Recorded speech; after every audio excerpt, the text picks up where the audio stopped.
Лучезарную песню, которая затевается то грохочущим зовом, не оставляющим пространства для вздоха, то хрупким, звенящим и неуловимым эхом, которое, кажется, вот-вот смолкнет.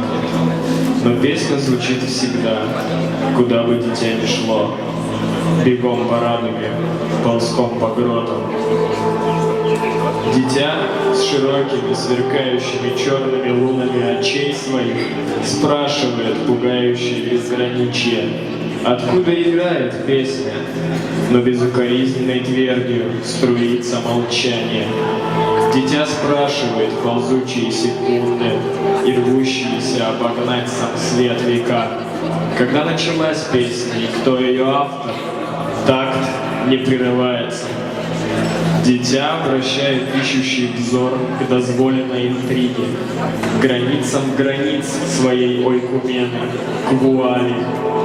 Вдохновленным шагом несется божественная судьба непрекаянной искры.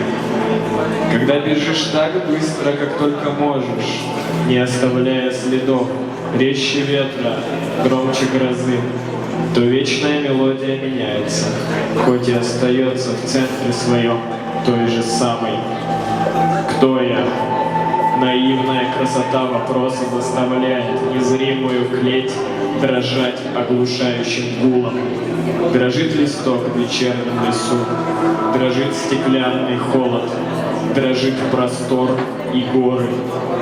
Дитя бежит все быстрее, так, что нельзя понять, только занес ли ты ногу для следующего рывка, или, уже неукротимо оттолкнувшись, без оглядки летишь вперед.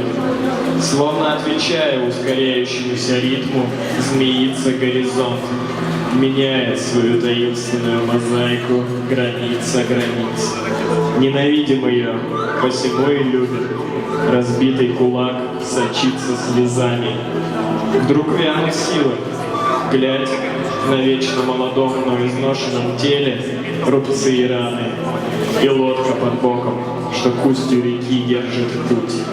Другого сей час не настало, за нами никто не пришел, а значит и точка, и море, и песня, и гибель, и жгучие солнца рубежей, и сладкие ноты миражей. Все стоит на месте, корнями в себе.